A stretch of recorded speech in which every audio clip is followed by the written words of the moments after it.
What is communism? तो आप कहेंगे सर चाइना में कम्युनिज्म है, नॉर्थ कोरिया में कम्युनिज्म है, या यूएसएसआर में कम्युनिज्म था। लेकिन हकीकत यह है कि इनमें से कोई भी ट्रू एग्जाम्पल नहीं है कम्युनिज्म का। अगर आपको कम्युनिज्म जानना है तो ट्रू आपको मिलेगा communist manifesto written by Karl Marx. तो आप कहेंगे इन सब ने भी तो कार्ल मार्क्स को एक लीडर बताकर ये सब कुछ किया है। देखिए, इनके लिए जो कम्युनिज्म है आप उसको माइल्डर फॉर्म ऑफ कम्युनिज्म कह सकते हैं, सोशलिज्म कह सकते हैं। जैसे कि शी जिनपिंग पिछले कुछ समय में कह रहे हैं ना कि ये चाइनीज कैरेक्टरिस्टिक का सोशलिज्म है। Specifically he is also using the word socialism, not communism, socialism with Chinese characteristics. तो जरा इतिहास में जाते हैं और फिर उसको उठाकर लाएंगे टू द प्रेजेंट कि why China can not leave communism. सबसे पहले इस वर्ड को जानते हैं। Communism stands for common ownership. Common ownership का मतलब है कि आपकी कोई प्राइवेट प्रॉपर्टी नहीं हो सकती। तो शायद आप में से कुछ लोग कहें सर हमारी तो है भी नहीं, कोई प्रॉब्लम नहीं है। अच्छा, प्रॉपर्टी का मतलब केवल लैंड नहीं होता या घर नहीं होता। जो भी कुछ आप ओन करते हैं, कोई भी चीज जो आपके पास है, जो जिसकी कोई एक इकोनॉमिक वैल्यू आप ट्रांजैक्ट कर सकते हैं, आप कह सकते हैं मेरी है और मैं इकट्ठी भी कर सकता हूं। Land is just one form. तो यानी कि कम्युनिज्म का आइडिया आया था against the demerits of capitalism, capitalism which was leading to inequality. अगर असमानता बढ़ती जा रही थी तो ऐसे में कार्ल मार्क्स ने कहा एक दिन ये कैपिटलिस्ट खुद डूबेंगे। फेमस स्टेटमेंट है कि कैपिटलिस्ट अपनी ग्रेव खुद खोद रहे हैं, क्योंकि जिसके पास खोने के लिए कुछ नहीं होता, जैसे वर्कर्स, इतना ऐसा मानता है, इतनी इनइक्वालिटी बढ़ जाएगी कि एक दिन वायलेंट रिवोल्यूशन होगा और उस वायलेंट रिवोल्यूशन के बाद फिर एक सोशलिस्ट गवर्नमेंट बनेगी। एंड दिस सोशलिस्ट गवर्नमेंट में होल्ड होगा वर्कर्स का, रिवोल्यूशनरी क्लास का। उसके लिए एक वर्ड वो यूज करते थे, प्रोलेटेरिएट क्लास। मार्क्स के बाद जो लोग आए जिन्होंने मार्क्स के आइडियाज को समझा कि जबरदस्त यही है हमारे देश का सोल्यूशन, यही मिसिंग था, तो उन्होंने मार्क्स के आइडियाज को अपने हिसाब से मोल्ड कर लिया। जैसे कि रशियन रेवोल्यूशन में अक्टूबर रेवोल्यूशन लेनिन ने मोल्ड किया, ऐसे ही आज की स्टोरी चाइनीज कम्युनिस्ट पार्टी के बारे में है, तो यहां पर माओ ने मोल्ड किया। आप कहेंगे सर कैसे मोल्ड किया? एग्जांपल देते हैं। मैंने कहा कॉमन ओनरशिप, मतलब वो एक तरीके से कह रहे थे कि शुरुआत ऐसे होगी कि जो कैपिटलिज्म है, तो कैपिटलिज्म ने एक तरीके से इनइक्वालिटी फैला दी है।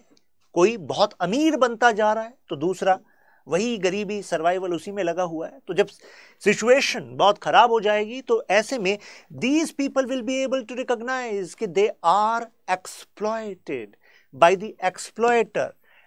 तो दे विल रिकॉग्नाइज कि they are class in itself, यानी कि उनका कोई धर्म नहीं है, जाति नहीं है, कोई देश भी नहीं है।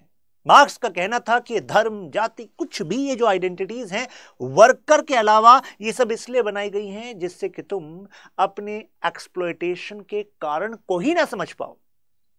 क्योंकि अगर जो आपका एक्सप्लॉयटेशन कर रहा है, जो कैपिटलिस्ट है, वो भी आपके धर्म का है, तो आपको लगेगा मेरे धर्म का है।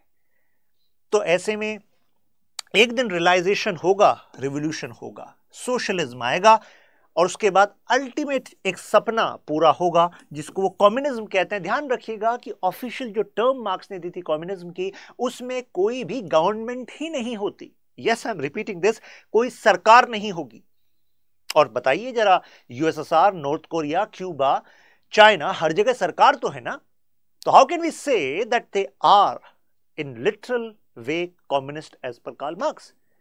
तो आप कहेंगे बड़ी अजीब किस्म की ये सरकार, ये अजीब किस्म का सिस्टम होगा, सरकार तो वहां होगी नहीं, कैसे चलेगा बिना सरकार के? तभी तो कहा जाता है कि कार्ल मार्क्स का यूटोपिया था, ये कुछ आदर्श वाली बातें थी कि बिना सरकार के भी सोसाइटी जो है अपने आप को गवर्न कर लेगी। हम अपनी जिम्मेदारियों को समझेंगे, अपने आप को वॉलंटरी ग्रुप्स में ऑर्गेनाइज करेंगे और एक दूसरे की जरूरतों को हम पूरा करते रहेंगे। खैर, कम्युनिज्म के ऊपर, स्पेसिफिकली कार्ल मार्क्स के ऊपर मैंने अलग से एक डिटेल्ड वीडियो बनाई हुई है। आप सर्च करेंगे कार्ल मार्क्स स्टडी IQ तो वीडियो आ जाएगी। आज हमें CCP पर बात करनी है। चाइनीज कम्युनिस्ट पार्टी एस्टेब्लिश करती है people's republic of China 1949 after the success of communist revolution. इससे पहले क्या चल रहा था? एक्चुअली वेस्टर्न इंपेरियलिज्म से इंपैक्ट था चाइना, जापान इंपेरियलिज्म से इंपैक्ट था। ईस्टर्न साइड से जापान ने परेशान किया हुआ, वेस्टर्न इंपेरियलिस्ट पावर्स ने साउथ से परेशान किया हुआ, और बीच में जो किंग डायनेस्टी थी ये भी वीक हो रही थी। कहा जाता है कि चाइना ने सेंचुरी ऑफ ह्यूमिलिएशन झेली है, और ह्यूमिलिएशन, बेइज्जती, ये कभी ऐसा नहीं कि खराब ही जाती है, फायदा भी देती है। चाइना को तो दे रही है। जैसे कि चाइनीज लीडर इस सेंचुरी ऑफ ह्यूमिलिएशन का इस्तेमाल करते हैं टू गेन लेजिटिमेसी, यानी कि पावर गेन करने के लिए। चाइनीज लोगों से कहते हैं कि देखो, तुमने एक ऐसा समय देखा था जब इधर से जापान शोषण कर रहा था, इधर से वेस्टर्न इंपेरियलिज्म वाले शोषण कर रहे थे, और अंदर कई सारे वॉर लॉर्ड्स बटे हुए थे अलग अलग एरियाज में जब किंग डायनेस्टी वीक हो रही थी। What do you choose, humiliation और स्ट्रेंथ? तो Chinese would say strength, and who is going to give you strength? Only a strong authority, which is only possible under communist rule. So they will say, Lal Salam, ठीक है, Chinese communist rule is best. Chinese famines रहे और oppressive landlordism रहा। अब मैं कुछ reasons पे जा रहा हूं कि चाइना में कम्युनिज्म सक्सेसफुल हुआ कैसे। गरीबी तो बहुत जगह है दुनिया में, लेकिन क्यों गरीब मार्क्स के इन आइडियाज से उतने अट्रैक्ट नहीं होते या उस लेवल तक नहीं जाते कि एक रेवोल्यूशन सक्सेसफुल हो जाए, लेकिन चाइना में कैसे हो गया? देखिए, इतिहास में शोषण था बाहर से, ये एक कारण था। इसके बाद लगातार जो फेमीन्स आ रहे थे, फिर लैंडलॉर्डिज्म जो था। चाइना की सोसाइटी प्राइमरीली पीजेंट्री यानी कि खेती पर निर्भर, और उसमें भी इस सिस्टम की वजह से, लैंडलॉर्डिज्म की वजह से और ज्यादा शोषण। तो यानी कि वहां पर जो पीजेंट था वो पुअर था और सरकारी तंत्र से बहुत दूर था, डिसएनफ्रेंचाइज्ड, यानी कि उसको तो पता ही नहीं कि सरकार चला कौन रहा है, हमें क्या बेनिफिट हो रहा है, हमें तो शोषण ही मिल रहा है। और कम्युनिस्ट आइडियोलॉजी उनको प्रॉमिस कर रही थी कि लैंड रिफॉर्म होगा। ये जो आज लैंडलॉर्ड बने बैठे हैं, इनसे लैंड लिया जाएगा, आपको दिया जाएगा, बताओ हथियार उठाओगे कि नहीं उठाओगे? Power flows through barrel of gun. तो मुझे बताइए, ये गरीब किसान हथियार उठाएंगे कि नहीं उठाएंगे? अरे बिल्कुल उठाएंगे। कहेंगे यार हथियार मिल रहा है, पावर मिल रही है, जमीन अलग से मिलेगी। तो यानी कि वहां के खुद के हालात थे जिसको एनकैश किया चाइनीज कम्युनिस्ट पार्टी ने। स्थापना हुई थी 1921 में, और इसकी जो ओरिजिन था वो अर्बन सोशलिस्ट क्लास में हमने देखा। यानी कि 1921 का टाइम देखिए, ऑलरेडी 1917 में रशियन रेवोल्यूशन सक्सेसफुल हो चुका है, तो वहां से इंस्पिरेशन भी है। यहां का जो इंटेलेक्चुअल क्लास है वो सोच रहा है कि क्यों ना हम अपनी प्रॉब्लम को देखें, कि प्रॉब्लम अगर गरीब किसान है तो गरीब किसान रिवोल्यूशनरी क्लास बन सकता है, क्योंकि रिवोल्यूशन के लिए कौन चाहिए? लोग, राइट? और कौन लोग चाहिए? जिनका एक्सप्लॉयटेशन हुआ। और एक्सप्लॉयटेशन सबसे ज्यादा किसका हुआ? पीजेंट्री को हुआ है, क्योंकि सबसे ज्यादा पीजेंट्स ही तो थे। चाइनीज कोई इंडस्ट्रियलाइज थोड़ी ना था उस टाइम पर कि वर्कर्स का शोषण हो रहा था जी, राइट? तो इस आइडियाज पर वो एक हुए। सीसीपी, चाइनीज कम्युनिस्ट पार्टी ने सोचा कि सबसे पहले तो जो ये बाहर से आए हुए लोग हैं, स्पेशली ये जापानीज इंपीरियलिस्ट पावर, इनको बाहर भगाना है, ये फॉरेन इंपीरियलिस्ट फोर्सेस को बाहर करना है। तो ऐसे में चाइना में एक और फोर्स उभर कर आ रही थी, पॉलिटिकल फोर्स। तो एक तो थी सीसीपी और दूसरी थी केएमटी, कुमिंटांग। और इसके पीछे यहां पर जो आप फोटो देख रहे हैं, ये है सुन यत सेन की। सुन यत सेन ने पहली बार कहा था कि एक चाइनीज रिपब्लिक बनेगा, एक चाइना बनेगा इस पूरे मेनलैंड पर। अब सुन यत सेन के दो लोग फॉलोअर बने। एक थे चिंग काई शेक, जिनका तरीका था नेशनलिस्ट फोर्स, यानी कि एक राष्ट्रवादी फोर्स बनेगी, और इनका जो टिल्ट था वो वेस्ट के आइडियाज की तरफ था। तो कहा जाता है कि अगर केएमटी जीतती तो आज चाइना में कम्युनिज्म ना होता, आज चाइना में शायद लिबरल डेमोक्रेसी होती ही होती, राइट? और आपसे कहेंगे तो फिर वेस्ट ने कोशिश नहीं की। कोशिश बहुत की, आगे आएगी वो पूरी स्टोरी। खैर, तो एक तरफ तो कुमिंटांग यानी कि चिंग काई शेक जिसके लीडर थे, और दूसरी तरफ थे माओ जेडोंग। माओ जेडोंग भी चाहते थे, जो कम्युनिस्ट पार्टी को लीड कर रहे थे, कि हाँ एक चाइनीज रिपब्लिक बनना चाहिए, लेकिन दोनों के तरीके अलग थे। कुमिंटांग अट्रैक्टेड थे किससे? वेस्टर्न डेमोक्रेसी से। माओ किससे अट्रैक्टेड थे? रशियन रेवोल्यूशन, सोवियत संघ, यूएसएसआर से। खैर, अब एक तो हो गए थे जापानीज फोर्सेस को हराने के लिए, लेकिन नेशनलिस्ट फोर्सेस में यानी कि कुमिंटांग पार्टी में चिंग काई शेक के साथ के ही कई सारे जो कंजर्वेटिव लीडर्स थे, कंजर्वेटिव यानी कि जो चाइनीज ट्रेडिशंस में विश्वास रखते थे, उन्होंने कहा कि जो कम्युनिस्ट आएंगे ना, ये ट्रेडिशंस को तहस नहस कर देंगे, ये तो भगवान को भी नहीं मानते, ईश्वर को नहीं मानते, एथीस्ट हैं ये लोग, और ये सब में सब कुछ बराबर बांटने की बात करते हैं, ये पूरी अव्यवस्था फैला देंगे, चाइनीज कल्चर को खत्म कर देंगे चाइनीज कम्युनिस्ट, तो ऐसे में इनको ही निपटा देते हैं। तो एक शंघाई मैसेकर हुआ। ये समझ लीजिए कि माओ जेडोंग और इनकी पार्टी बाल बाल बचे हैं। ये लॉन्ग मार्च पर चले गए थे उसके बाद, और बाल बाल बचे हैं, तो इतनी लंबी यात्रा इन्होंने पैदल करी, जंगलों में चले गए, हिली एरियाज में चले गए, और फिर इन्होंने दोबारा एक मौका मिला, क्योंकि जब चाइनीज सिविल वॉर स्टार्ट हो गया तो अब जो नेशनल मिलिट्री की डोमिनेंस थी तो वो अर्बन एरियाज में तो थी, तो सीसीपी को ये समझ में आ गया तो अपना तो यहाँ कोई नहीं, हमें तो अब रूरल एरियाज में ही जाना है, वहीं पर लोगों को साथ जोड़ना है। अब देखिए, एक खास बात होती है रूलिंग क्लास में, रूलिंग क्लास कभी भी पर्सनल ग्रजेस नहीं रखती। अरे तुमने, ये चिंग काई शेक ने माओ जेडोंग के लोगों को मार दिया था तो अब हम तुम्हारे दुश्मन हो गए, तुम्हारे साथ कभी आएंगे नहीं। अरे अगर अवसर ये कह रहा है कि बाहर से फोर्सेस तुम्हारे देश को गुलाम बनाने पर लगी हुई हैं, तो ऐसे में जिसको तुम पॉलिटिकल दुश्मन मान रहे हो, उसके साथ आकर तुम बाहरी ताकत को अगर हरा सकते हो तो साथ आना पड़ेगा, और ऐसा ही इन दोनों ने किया। सीसीपी केएमटी साथ आगे दोबारा, आम आदमी लगा रहता है अरे तुम तो दुश्मन हो, बाप का भाई का सबका बदला लेंगे, पुराना, ऐसा नहीं चलता। यहां पर देखा जाता है if someone is of utility then you should ally, मतलब उनके साथ अलाइन बनाओ और अपने प्राइम ऑब्जेक्टिव को अचीव करो, बाद में फिर आपस में देखेंगे ना क्या करना है, चाइना को कैसे बनाना है। तो यही इन दोनों ने किया। खैर, अब सीसीपी को जैसे ही इनके साथ एक्सेस मिल गया, सीसीपी को मिल गया, अच्छा तो कुमिनटांग ने कितने सारे एरिया से हमें साफ ही कर दिया था, चलो अब साथ मिलकर जापान को पीछे करना है, तो कम से कम मौका तो मिल गया लोगों से कनेक्ट करने का। तो चाइनीज पीजेंट्री अब मौका मिल गया था, तो अब उनके साथ वो एक हो गए, और इस दौरान वर्ल्ड वॉर 2 एंड हुआ और जापान हार गया। और जैसे ही जापान हार गया तो अब हो गया कोल्ड वॉर का हॉटस्पॉट चाइना। इधर से यूएसएसआर था और उधर वेस्टर्न पावर्स थी। सब सोच रहे थे कि अब कौन जीतेगा चाइना में। चिंग काई शेक को डॉलर, पैसा, हथियार प्रोवाइड करना शुरू किया यूएस ने कि चिंग काई शेक जीतना तुम्हें ही है, समझ रहे हो ना, कम्युनिस्ट के साइड नहीं जाना। चिंग काई शेक ने कहा टेंशन ही मत लो, क्या सीसीपी जीत जाएगी हमसे। सीसीपी को यूएसएसआर कह रहा था अभी हम जिंदा हैं, तुम परेशान मत हो। तो सीसीपी ने कहा अरे वहां से डॉलर आ रहा है, वहां से पैसा आ रहा है, हथियार आ रहे हैं।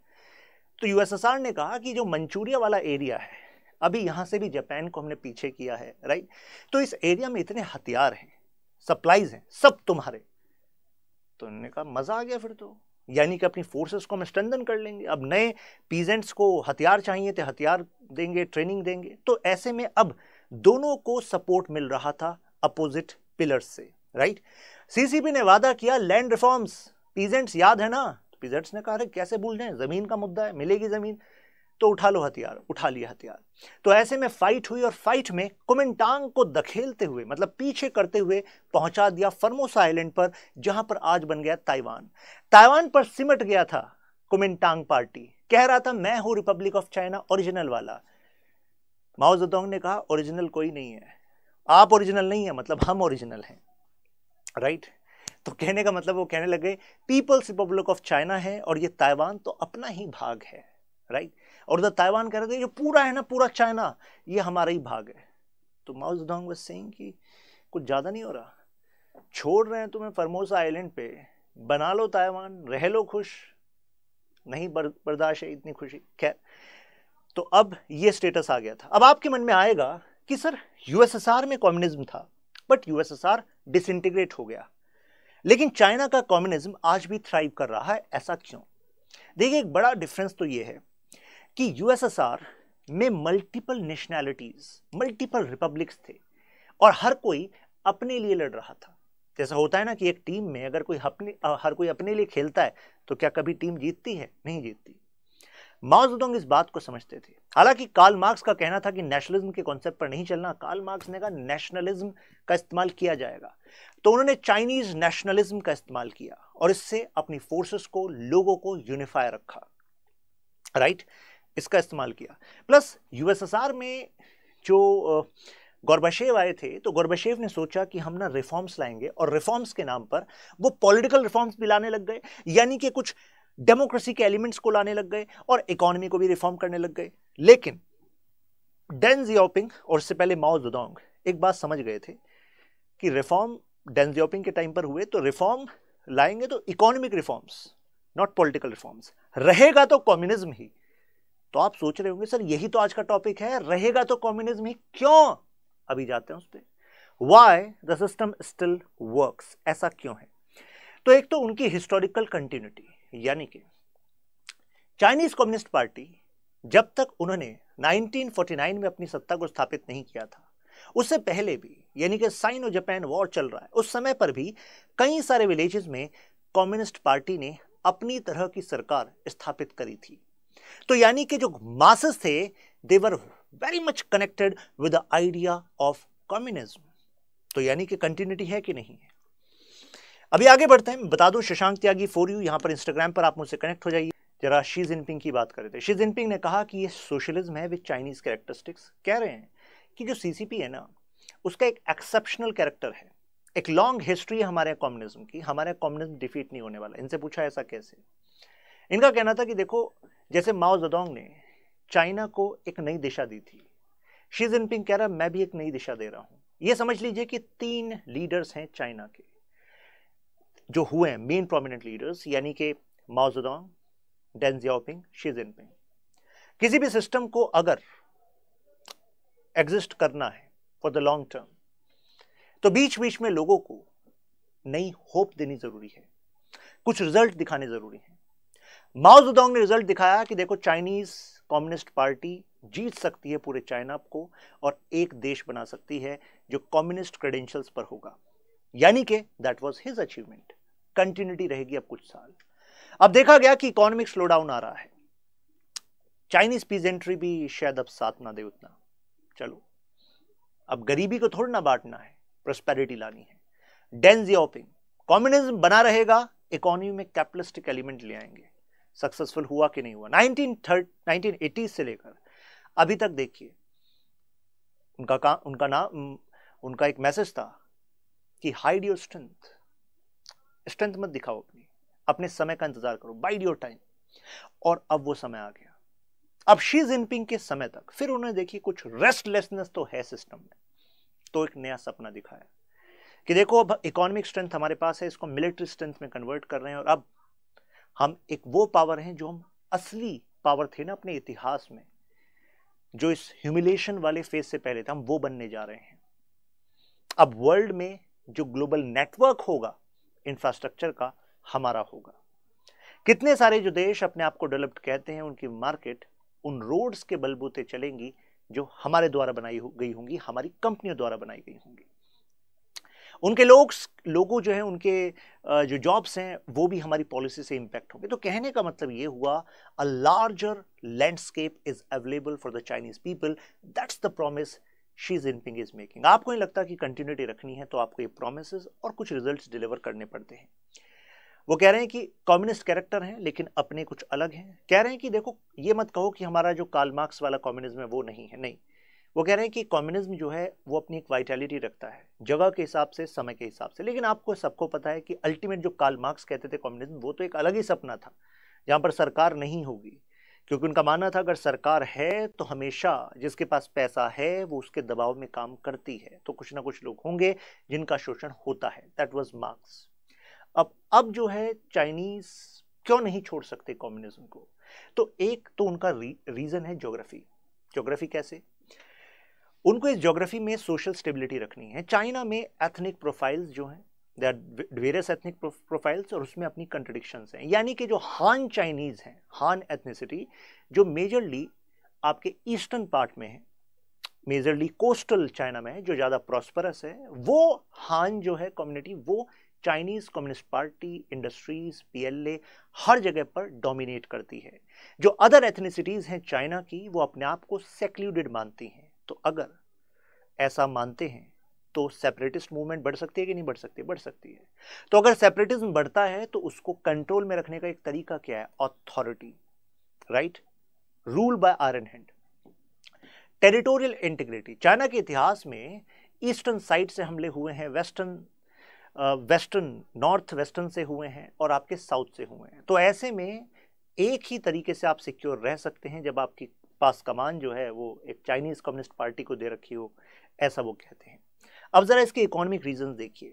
यहाँ पर 14,000 किलोमीटर के आसपास की इनकी कोस्ट लाइन है। यहाँ से ये जो आप देख रहे हैं बोहाई सी से लेकर और यहाँ पर गल्फ ऑफ टोंकिन जो आप हैनान के पास देखते हैं यहाँ तक है। अब इस रीजन की खास बात है कि यही चाइना का सबसे प्रॉस्परस रीजन है। अगर इस रीजन को आप अलग से एक देश मान लें तो एक्चुअली ये कई सारे डेवलप्ड नेशंस के से ज्यादा जीडीपी रखेगा, ये वो रीजन है, राइट।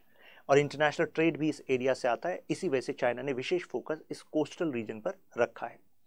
तो यानी कि जो कोस्टल रीजन है वो डेंसली पॉपुलेटेड है, लेकिन अगर मैं इंटीरियर चाइना की बात करूं तो वो स्कार्स पॉपुलेटेड है, गरीबी है वहां पर। अगर उसको सस्टेन करना है तो मुझे बताइए जो कोस्टल रीजन है उसकी प्रोस्पेरिटी को आपको सोशल वेलफेयर पर, इंफ्रास्ट्रक्चर पर, एजुकेशन, हेल्थ पर खर्च करना पड़ेगा कि नहीं करना पड़ेगा? इंटीरियर के करना पड़ेगा। और मुझे बताइए कौन सी आइडियोलॉजी है जो सरकार के ऐसे एक्शन को जस्टिफाई कर सकती है? एक ही आइडियोलॉजी है, वो है कम्युनिज्म। तो यानी कि जो इंटीरियर के हालात हैं जो कि मेजर पार्ट है चाइना का, अगर चाइना को उसको साथ लेकर चलना है तो क्या कम्युनिज्म एज एन आइडियोलॉजी को साइडलाइन कर सकता है? क्या नहीं कर सकता, राइट। ये है वो इंटीरियर वाला एरिया जहां पर जिंगजियांग रीजन और तिब्बत रीजन और आप इनर मंगोलिया देखते हैं, ये वो एथनिसिटीज हैं, यहाँ पर वो एरियाज हैं जो अपने अलग देश की मांग भी करते रहते हैं। तो इसको एक ही तरीके से होल्ड कर सकते हो, have control over this area. Xinjiang, Tibet बता दिया आपको। तो प्रोस्पेरिटी रखनी है आपको, सिक्योर करना है इन्वेजन से। तो अब देखिए चाइना की हिस्ट्री में रहा है कि इस एरिया, जो एरिया वीक है आपका, अगर उस एरिया को सिक्योर करना है तो आपको एक्सपेंड करना पड़ेगा। कहा जाता है कि चाइना की जो एक्सपेंशनरी पॉलिसी है, चाहे वो इंडिया की साइड हो या फिर ईस्ट एशिया में हो, ईस्ट चाइना सी में हो, साउथ चाइना सी में, उसका एक बड़ा कारण है कि जिसको डर होता है इन्वेजन का, जैसे उनके इतिहास में हुआ, जिसको अपने सेंट्रल रीजन में कमजोरी पता होती है, तो वो इस खतरे को ज्यादा से ज्यादा बाहर पुश करने की कोशिश करता है, अपने आप को एक्सपेंड करने की कोशिश करता है। Former foreign secretary mister Shyam Saran BC को कोट करते हैं कि चाइना की सिविलाइजेशन में है expansionary tendencies due to actually offsetting the insecurities in their interior region. तो यानी कि आपको पता लगा कि इनकी सामाजिक व्यवस्था, इनकी ज्योग्राफी भी एक बड़ा कारण है जिसकी वजह से ये इस तरह की पॉलिसीज रखते हैं, right. Tibetans, Uyghurs and Mongols, ये हैं वो रीजन जहां पर अलग देश की मांग होती है, राइट। अब मतलब आप ये देख लीजिए कि यहाँ पर जितने मंगोल एथनिसिटी के लोग हैं उससे ज्यादा यहाँ पर हैं। तो ये एक देश की मांग करते हैं, कई बार अलग देश की एक पार्टी वो अलग देश की मांग करती है, राइट। चाइना की इंटीरियर प्रोविंसेस हैं और यहाँ पर जो येलो रिवर और यांगसी के बीच में आप देखते हैं, यहाँ पर वो प्रोमिनेंट आपको पॉपुलेशन मिलती है जो हान एक्चुअली है। तो पावरफुल सेंट्रलाइज स्टेट ही एक तरीका है जिससे कि बफर को डोमिनेट कर सकें, राइट। तभी वो क्या कहते हैं, 5 फिंगर और पाम की बात करते हैं कि तिब्बत पाम है और ये 5 फिंगर्स हैं। अब आपको मुझे लग रहा है समझ में आ गया होगा, क्योंकि अगर वो फेडरलाइज्ड गवर्नमेंट रखते और छोटी यूनिट्स को ज्यादा पावर देते तो चाइना ब्रेक हो सकता था। तो इस वजह से उनकी जरूरत है कि स्ट्रॉन्ग अपरेटस रखें, वेल्दी पैटर्न्स रखें, यानी कि जो एक एरिया जो है वो जो वेल्दी है वो दूसरे एरिया की जरूरतों को पूरा करता रहेगा, राइट। चाइना को भी खुद पता है ये काफी समय तक नहीं चल सकता। दैट्स वाई नाउ आप देखते हैं कि वो क्या कर रहे हैं कि वो अपने वेस्टर्न पार्ट को, यानी कि इस वाले पार्ट को वो कनेक्ट करना चाहते हैं अदर एरियाज से। जैसे चाइना का सीपैक कहाँ से कनेक्ट कर रहा है? वो ग्वादार पोर्ट से कनेक्ट कर रहा है। जैसे उनका यूनान प्रोविंस कुनमिंग से किसको कनेक्ट कर रहे हैं? वो क्यूप्युक को कनेक्ट कर रहे हैं म्यांमार, क्योंकि उनको पता है कि ज़्यादा लंबे समय तक अगर आप वेल्दी एरिया के पैसे को दूसरी तरफ ट्रांसफर करते रहे तो आपकी इकोनॉमी अनसस्टेनेबल होगी और ये लोग भी विरोध कर सकते हैं, सीधी सी बात है, राइट। तो कंक्लूजन के तौर पर हम कह सकते हैं कि लॉन्ग रन में China knows it and that's why in last November Xi Jinping made a speech and he talked about common prosperity programme. यानी कि अब वो चाहते हैं कि मिडिल क्लास और ज्यादा बढ़े, यानी कि गरीबों के जेबों में पैसा जाए और ज्यादा एक्सपेंड हो, जिससे कि अपनी इकोनॉमी को थ्राइव करने के लिए, अभी तक वो एक्सपोर्ट डिपेंडेंट थे, अब वो अपने ही लोगों को चीजें बेचने लग जाए, सो जिससे कि वो प्रोस्पेरिटी जो है और ज्यादा बढ़ जाए। So this is what they are doing. Belt and road initiative इसी दिशा में एक कदम है, वो दिखाना चाहते हैं कि हम सेल्फ सफिशिएंट बन जाएंगे। Now analyse the reasons behind China's communist nature and current foreign policy. तो मुझे लगता है कि अब आपको अंदाजा हो गया होगा क्यों चाइना कम्युनिस्ट है और उसकी फॉरेन पॉलिसी एक्सपेंशनरी क्यों है, राइट। तो पीडीएफ आपको यहां पर मिल जाएगी शशांक त्यागी फॉर यू टेलीग्राम ग्रुप में। इंस्टाग्राम पर आप मेरे साथ कनेक्ट हो जाइए, यहां पर सभी अपडेट्स आते रहते हैं। फिर मिलते हैं नेक्स्ट वीडियो में। आप कमेंट्स में शेयर कीजिएगा आपके क्या व्यूज हैं, वीडियो को आप शेयर भी कर सकते हैं। जय हिंद।